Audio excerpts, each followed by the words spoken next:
දැන් ඉතින් ගුරුතුමා කොහොමද නේද? එහෙනම් ඒ ගඟෙන් ඉක්කොට සීනක් කොහොමද නේද? මේ ප්‍රදේශයට ඇවිල්ලා නේද? මේ කිරිපත් කොට නේද? ආන්තනා විජේසූරිය මෑණියෝ නේද? මේ නිවසට ඇවිල්ලා කියනවා උදේටම ගෝදාසනාවක් උඩින් උඩ ගන්න නාටිකර්මයක් කරන අවස්ථාව. නේද ගුරුතුමා? කොහොමද ඉතින් ගුරුතුමා එහෙනම් ඒ සාන්ති කර්මයට අපව සම්බන්ධ කරගන්නවා නේද?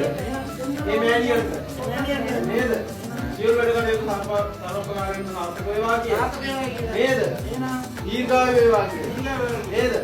ඒ වගේමත්ම මේ ස්ථානයට අපව ගැනවාපු නේද? මාගේ ගුරුතුමාගේම ගෝල් රත්නයක් කරනවා. මේ මල්සාන් මාත්තු. නේද? මතක් කරගන්න ඕනේ නේද? ආගමන් දෙන්නේ ගන්න. නේද? ඉන් අනතුරුව මාගේම ගුරුතුමාගේ ගෝල් රත්නයක් වෙන ඔබතුමා. ඔබතුමාගෙන් උත් අවසරයක් ගන්න ඕනේ. නේද? ඒ වගේම ගුරුතුමා එහෙනම් මේ සභාවේ සිටින සෑම සියලු දෙනාගෙන් එක මිනිත්තු ලයිට් වල අවසරයක් ගන්න ඕනේ. එහෙම නෙවෙයි ඇයි? අපි ඉතින් හැම දෙනාගේ නේද ඇයි? ඒකට අවසරයක් ගන්න රෑ බෝ වෙනවනේ. ඒක රෑ තමයි බෝ වෙන්නේ. එහෙම හරියන්නේ නැද්ද? අන්න නේද? සෑම සියලු දෙනාගේම ආයුබෝවන් කියලා අවසරයක් ගන්න ඕනේ. නේද? එහෙනම් මෑණියන්ගෙන් උත් අවසරයක් අරගෙන නේද?